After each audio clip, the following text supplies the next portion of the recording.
How are you? Welcome to Critical Moves of Telesur. The Trump administration, once again, is aiming against everything that's not in its favor, taking away anything that is in its way to regulate their normalcy. The new victim, the International Penal Court. Why? Because this organ, disposed to investigate war crimes during Afghanistan war. The result? The usual sanctions. In what context does these sanctions come? What are the precedents? What are the implications of the geopolitics of this type of maneuver? Let's analyze this.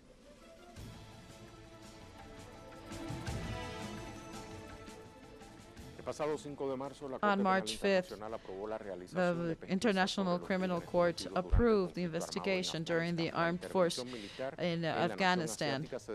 This took place in 2001 through NATO and led by the United States. So how did the U.S. react, as well as their ally Israel, as well as other organizations? We will not cross our arms because our people is threatened by an international court. We have a message for our allies. Your people could be the next, especially those who fought with us in Afghanistan. We are very concerned about the finance that this implies for Israel because the international court is threatening against Israel with the war crimes that were carried out by them in the Gaza Strip and the Western Bank. We have all the reasons to believe that our adversaries are manipulating the International Criminal Court so they can push forward these allegations. This is an attempt to overturn justice. We know that there is corruption at the highest levels of the International Court. The U.S. government has reasons to doubt of the honesty of the International Criminal Court. We have received information that states doubts about a long line of corruption at the highest level of the DA. This puts at risk all of their investigations. I would like to congratulate President Trump and Secretary Pompeo in their action to go against the criminal court. This is a politicized court. They are trying to do witch hunts against the United States and other democracies that do respect human rights, while they oversee the biggest perpetrators of human rights, like Iran. They say that the Jews that live in our country are doing war crimes. That's ridiculous. This is a topic of great concern. We, as European Union, are firm proponents of the International Criminal Court. We can reiterate this institution. The court has carried out a pivotal role in the international courts, in the international justice. It must be respected and supported by all of the nations. In this context, it's important to go over why the foreign policy of the United States has carried out these procedures during the Trump administrations. Ever since he arrived to the White House in January 2017, Donald Trump has decided to cut bilateral ties with other countries. This goes very well with his slogan of "Make America Great Again." After a couple of weeks of taking the office, he canceled the participation in many agreements, especially one that was of the weapons agreement. And then he gave us back on the Paris Accord. In October, he went through with the threat of taking his country out of UNESCO.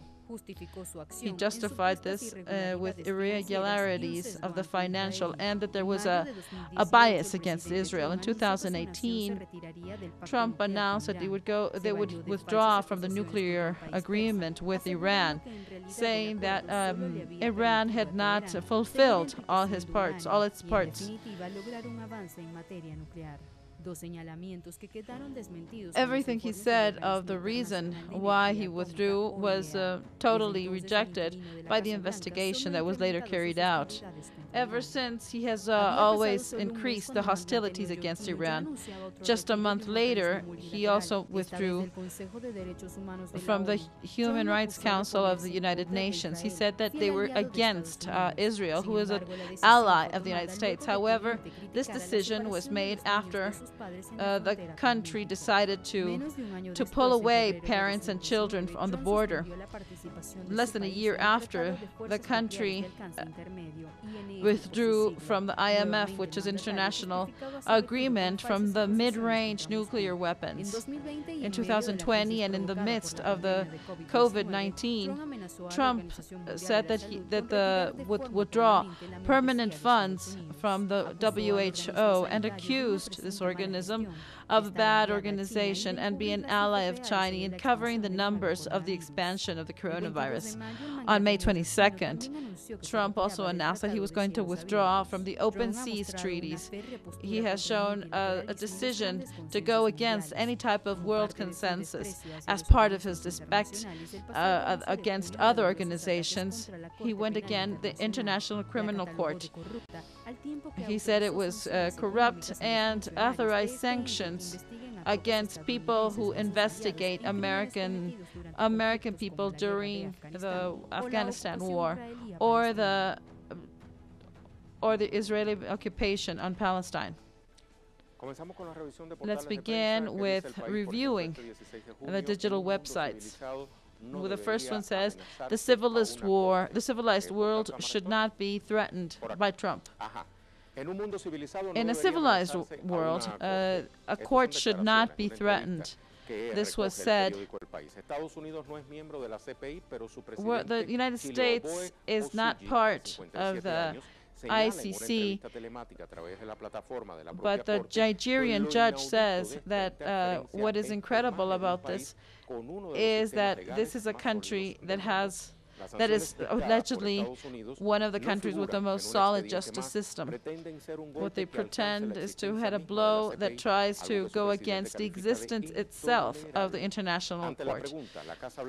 With the question that the United States has imposed sanctions, and he says, well, I profoundly regret these coercive measures because the United States call them sanctions, but the real world is coercion. They're only terrorist organizations or governments that have violated human rights, like apartheid in South Africa, or countries that have gone against the proliferation or weapons treaty.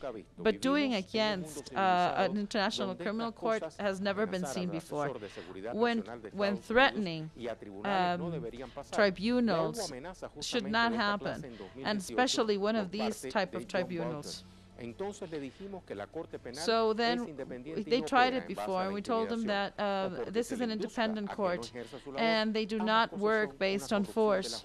This is corruption against justice. But on our behalf, we will continue with our work. Then the question is it possible to investigate from now on what happened in Afghanistan between 2003 and 2014?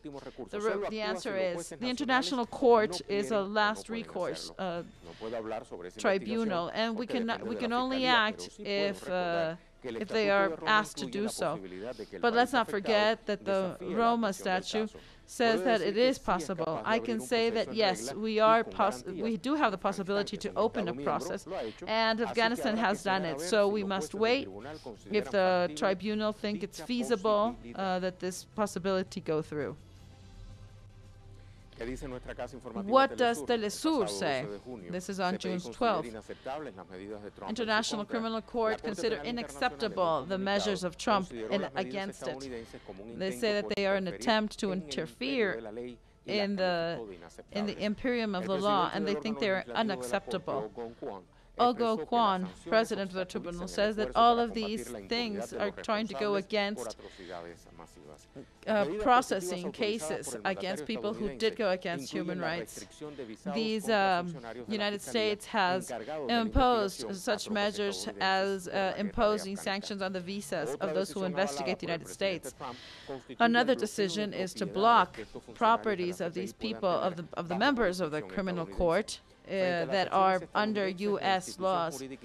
So this organization has supported all of its members, and that they maintain firm in carrying out and impartially the mandate that the Statute of Rome has imposed on them.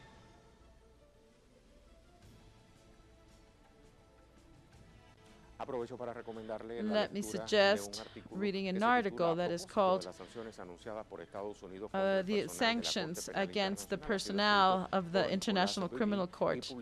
It's been published on Monitor de Oriente in June 16. It says the United States has established sanctions against the members of the International Criminal Court. You can read in this disposition that Trump has become, for Trump, the criminal court is a threat for the president. And he had already announced on May 16 that the investigation on everything that Israel had been doing on Palestine would have consequences for the jurisdiction of the International Criminal Court. Israel that is trying to go under the radar, and as the only country that has celebrated the sanctions of the United States against the International Criminal Court, and probably these sanctions has been decided with the Israeli authorities. Israel had never had an administration that is so supportive of its actions. This executive order speaks about as a justification, saying that they're going against Israel, but basically they're saying that it's unfair that they are being investigated for everything that went on in Afghanistan.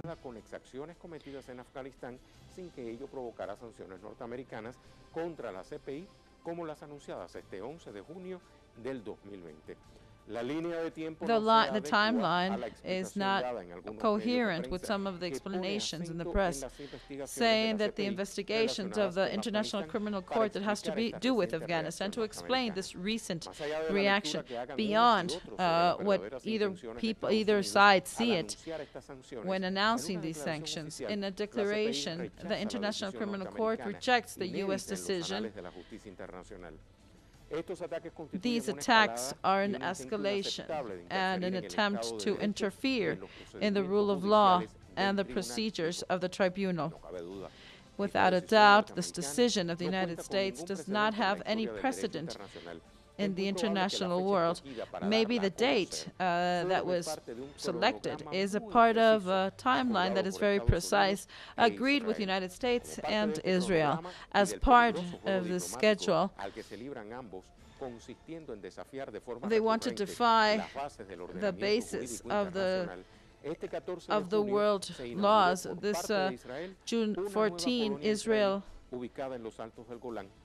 has opened a new settlement in the heights of Golan with the name of Donald Trump. Let's update information. Let's go to Washington, D.C. with Jorge Gestoso. Hi, Jorge. How are you? Well, this past Thursday, President Trump imposed a new package of sanctions against the International Criminal Court members that are investigating if the U.S. forces committed war crimes in Afghanistan. The sanctions include the freezing of the properties of these people, not letting come into the United States. And on behalf of Mike Pompeo, Secretary of State, he said literally, United States will not be threatened by a kangaroo court, meaning a court that ignores the standards of the law and the justice. And on its behalf, the Minister of Justice Bill Barr said that foreign countries like Russia are manipulating the International Criminal Court in favor of their own agenda, and he continues saying, the court has become a little more of a political weapon used by international elites, not unresponsible, and they just see the sovereign countries as irresponsible. Let's go back to studios. Jorge, thank you very much. We're going to our first pause. Remember that we have the question of the day in which you can participate, and it says, we don't have it, so I'll tell you next time. Let's go to a pause. We'll be right back.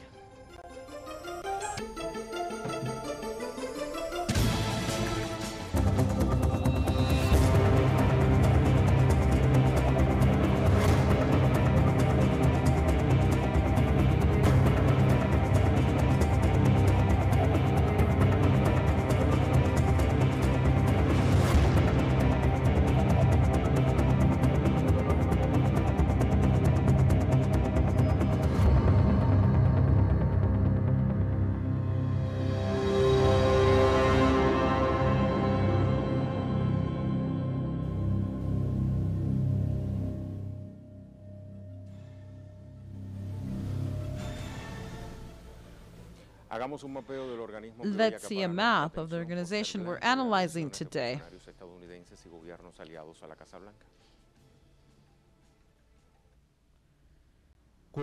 International Criminal Court, the maximum judicial entity. Time after the Second World War, United Nations recommended the establishment of a permanent court similar to that one of the main organ, the International Court. This idea did not go through until the Yugoslavian problem in 1995 and the genocide in Rwanda in 1994.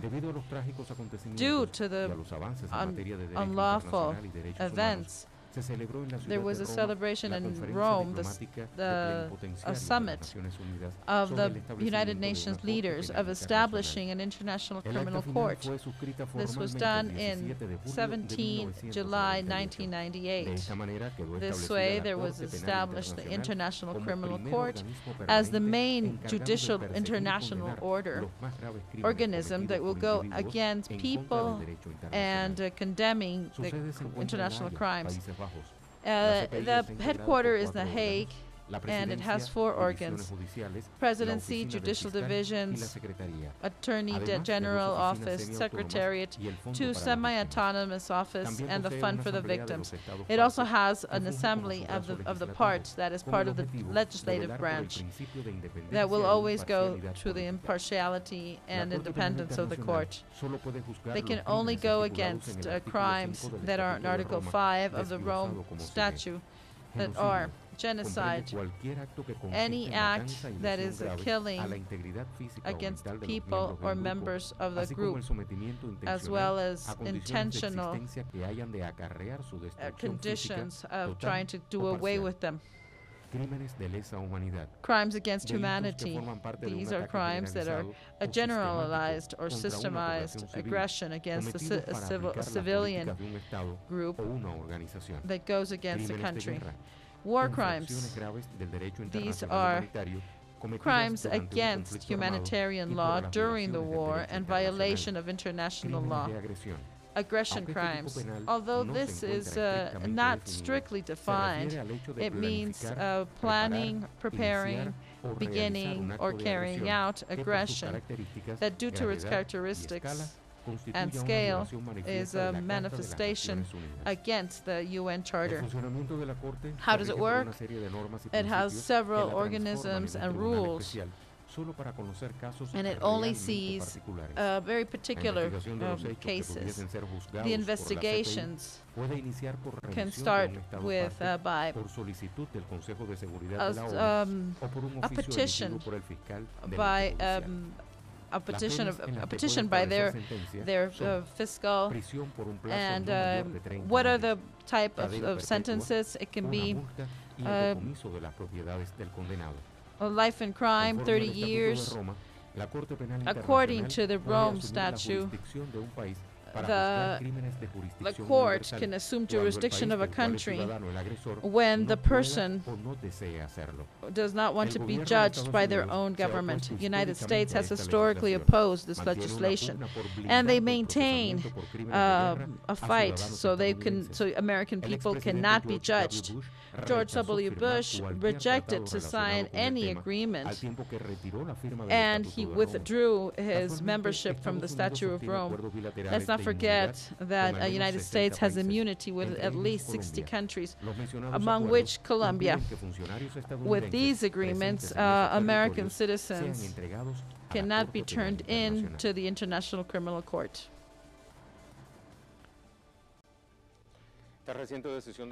This recent decision modifies that of the preliminary decisions that rejected the beginning of the investigation to the United States due to war crimes during the Afghanistan war. Let's review this. The investigation authorized by the International Court against the United States bears in mind the time of May 2003 when the wars in Afghanistan was being held. In 2003, George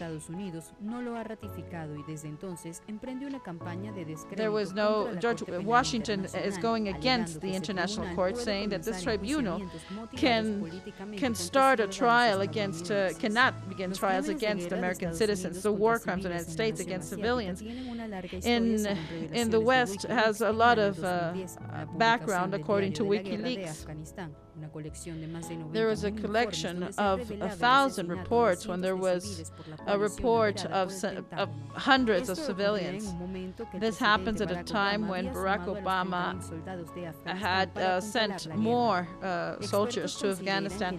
Experts think that Assange being put in jail and the demand of his extradition has to do with a type of vengeance, because he exposed how the United States carries its wars. There are more than 700,000 papers given by Chelsea Manning. Then he was later put in jail. Let's not forget that it was a scandal, the filtration of a video, how civilians were killed in Iraq, including two journalists from Reuters agency.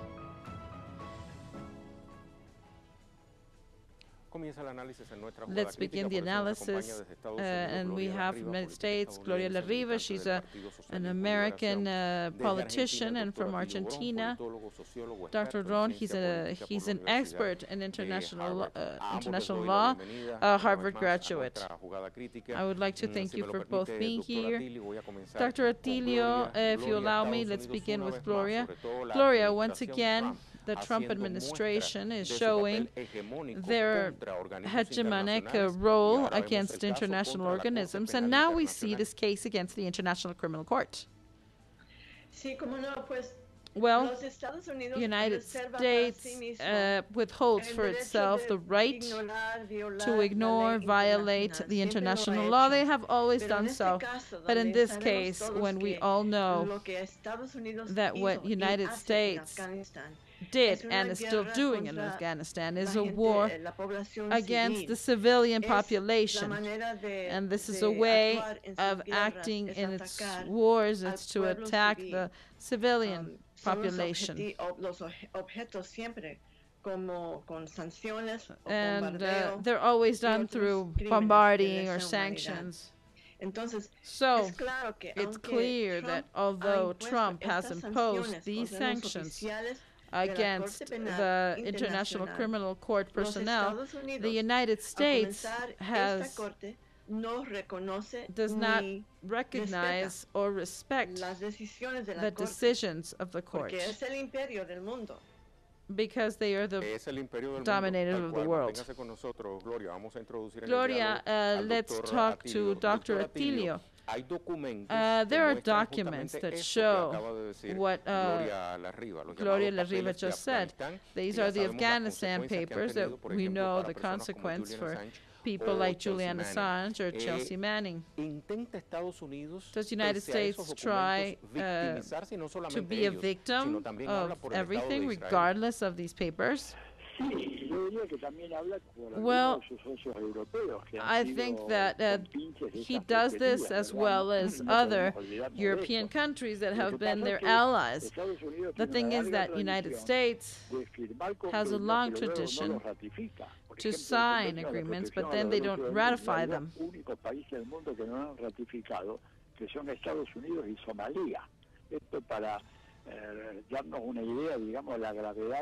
So, the United States always disrespects international organisms. It's just a matter that you can't think that this is just with Trump. No, this is tradition of the United States government.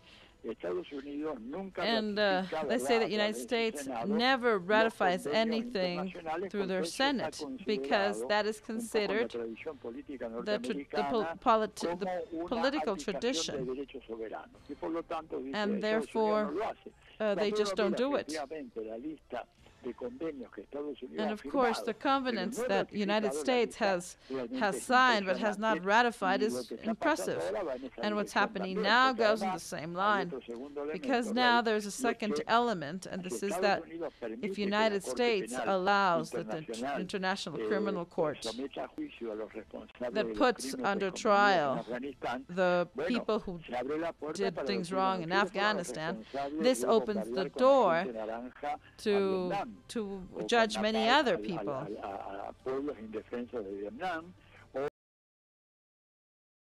And they can go after the people, what happened in Syria and Vietnam.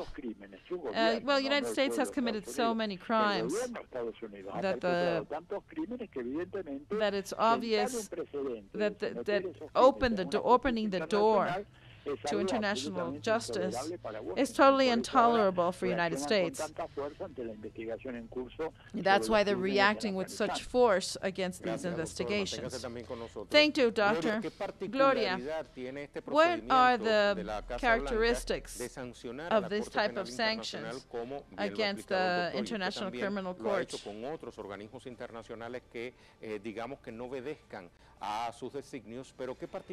But what are the characteristics in this 2020 when the United States is still the epicenter of the pandemic and in the electoral context? What is the United States trying to cover up?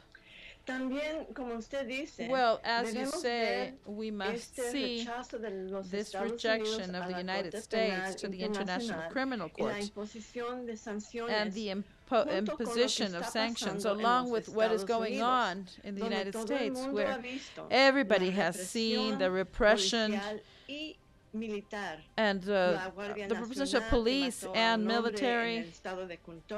We see how a man was just been killed in Kentucky, and these manifestations against police brutality, and we see how all around the world there is violation. There against people who are sick of the assassinations against black people. So the fact that this military man was next to Trump after having brutally attacked the peaceful protesters is seen very, very illfully. And this adds to the panorama of the crimes of the United States. But we must also explain, just like Atilio said, that beyond going after Julian Assange and putting in jail Chelsea Manning because they exposed the war crimes, let's not forget that last November, Trump forgave a soldier of the United States that had killed, cold-blooded, an Afghan man. So everything is to support the violations against the population of any country. And although the court has no jurisdiction before establishing the court in 2002. However, there are many crimes that have happened afterwards and before 2002. For example, the bombarding of Libya is not spoken about, the destruction of that government, what they're doing in Syria. So there are many crimes, war crimes, and crimes against humanity that United States has done. Not only the soldiers and the military force, but the leaders, the militaries, the Pentagon, and the president himself. Thank you, Gloria. Dr. Atilio, I'm going to make two questions in one. Since there is this chess game that is frustrated due to the reaction of the United States and its allies, I ask you, is it possible that the International Criminal Court advance in this investigation against these war crimes? And the second question is, what are the precedents that of the Washington position? Well, I think that the investigation will advance without a doubt. I think that the general attorney is very much committed to human rights. And they will continue advancing in this investigation. Of course, the United States will begin a series of actions that are tending to put obstacles in this type of justice and establish sanctions, not only the people of the court, but also against the countries that support the International Court. So I think what we can expect is a condition that I don't think they will incline towards this verdict. So United States think that they are the only ones in the world and that the laws should be bended in their favor. So, if we focus on the second part of the question, this obviously can have as a consequence to weaken the international legislation. Because if you see that there's one country that can violate the international legislation, then all of the other countries will say the same. So we are going to the destruction of the international judicial organisms. And just like Gloria La Riva said, this is terrible because they all even have military intervention in internal affairs. And this was totally against the U.S. legislation. So if the United States doesn't go through the laws internally, of course he will not respect it abroad. Thank you, Doctor, for your words for Telesur, and thank you to Gloria La Riva for your time for Telesur. We send you both hugs. Let's go to our second pause. And now we do have the question of the day. We owed it to you. Here it goes. The International Criminal Court has announced an investigation due to war crimes during the NATO invasion to Afghanistan in the year 2001. The administration responded with sanctions to members of the judicial entity. We ask ourselves why. Give us your criteria. We'll be right back.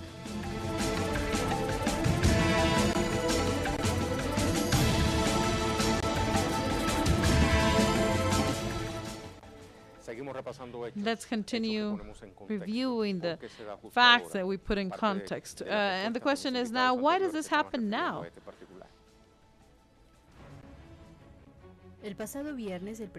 Past Friday, the President of the United States, Donald Trump, announced an action to go against the criminal court. The President has accused the International Criminal Court as corrupt and has authorized sanctions against the judges who are trying to determine if the United States has committed war crimes in Afghanistan.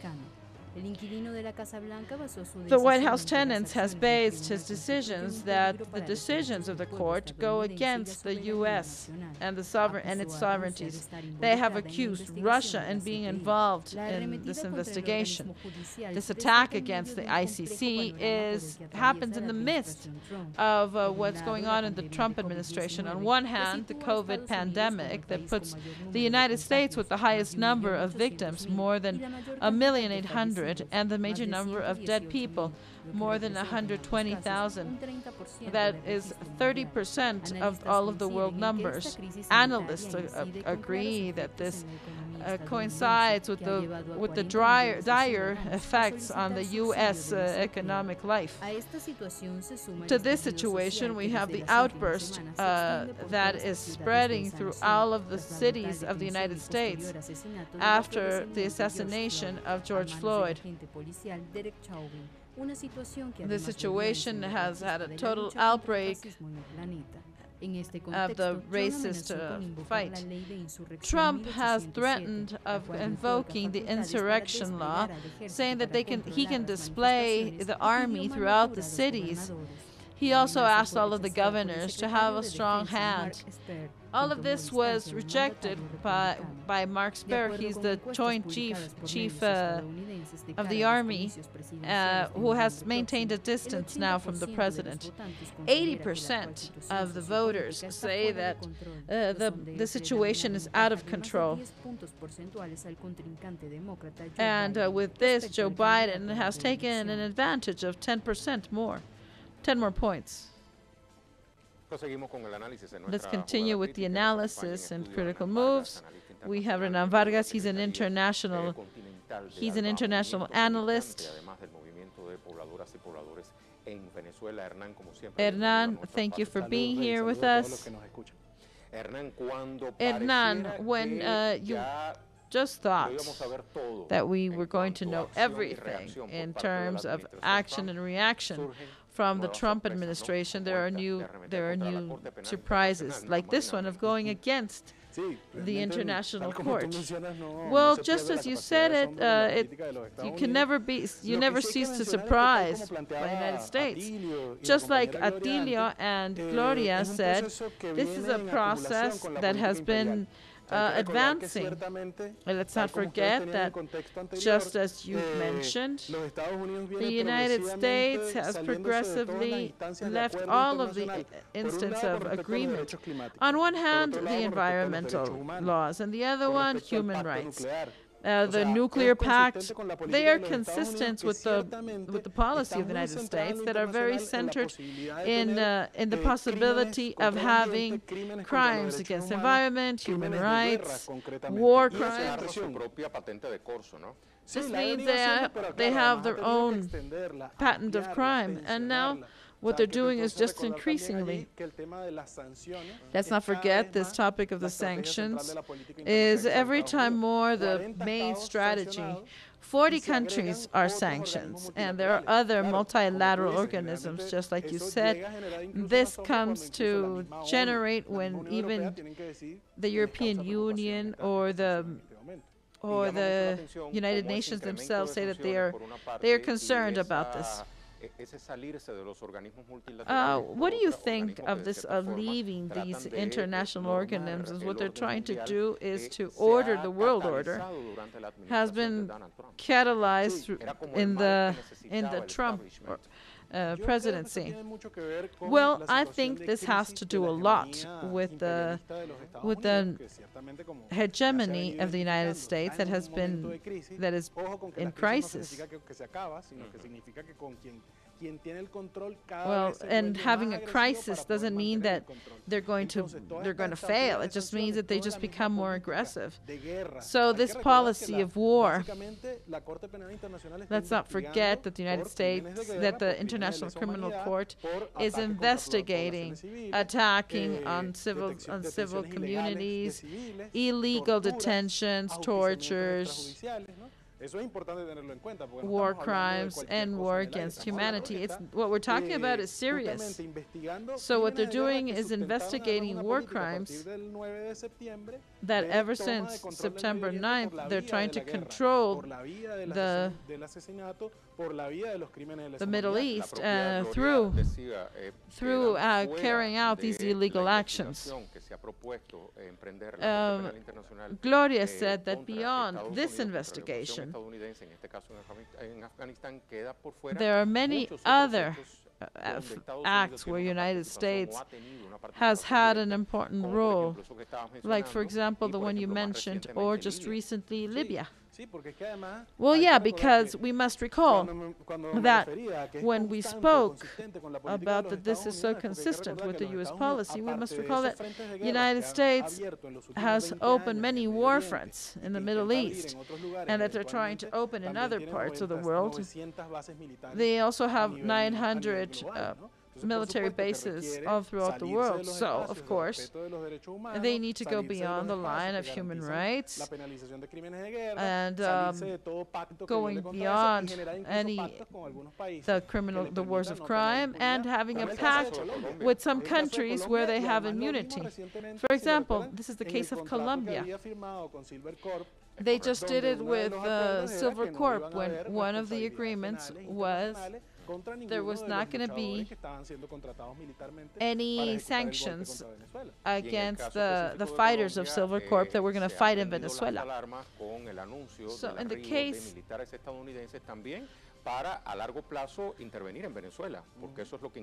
in the case of Colombia, they're going even beyond, because what they're going to do is they are putting much of their forces there, of their armed forces, with the intention of later attacking Venezuela. What they're trying to do on a long term is to invade Venezuela. I think it's pivotal to turn on all of the alarms and see all of the dialogue scenarios, both formal and informal, through other organisms, that just turn on the alert, and that this is a signal of the hegemonic crisis they're going through. So, Hernan, do you think that a state like United States feels that they have the right to attack and to penalize the International Criminal Court is sending a message to the world that the true International Criminal Court is themselves? Yes, that is true. Because the metaphor is true, where this is the metaphor where the guardian of the captain becomes the captain itself. So every time there are more sanctions, they are trying to avoid any international agreements so they can just advance. And there's a recent one, this of the United States withdraw from the WHO. And what they're trying to do is to maintain the internal base of the voters. And let's not forget why they consider that they should not continue to finance the World Health Organization. They said that they were not doing their work correctly. This was said by the epicenter of the pandemic. And on the other hand, they say that the WHO was an ally of China. So, if we see these pronunciations, what he's saying, it's obviously that they're paranoid with a Cold War. So now it seems that who is trying to impose impact agreements against war, health, environmental laws, education, are things that are a complot against themselves. So obviously, you can see that the interests of the United States are against these topics: human rights, environment. So, in this scenario, what is necessary is to create more alliances. And now let's go back to another topic. There have been statements on behalf of the organisms, but that's enough because the United States keeps on increasing their actions. Well, I think that beyond just the mere statements, it's important to impose them. I think it's important to identify what's behind all of this. Because if we're speaking of assassinations, of war crimes, of tortures, we're speaking of violating international pacts, these are situations that Trump sees it as normal. Why? Because Trump has made this as a daily routine, so we get used to it.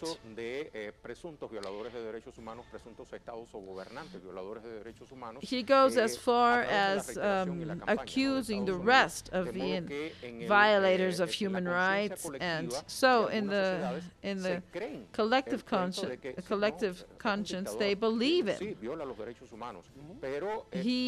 People even think that, yes, he can violate human rights,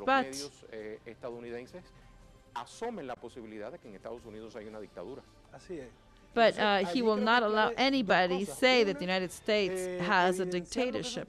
So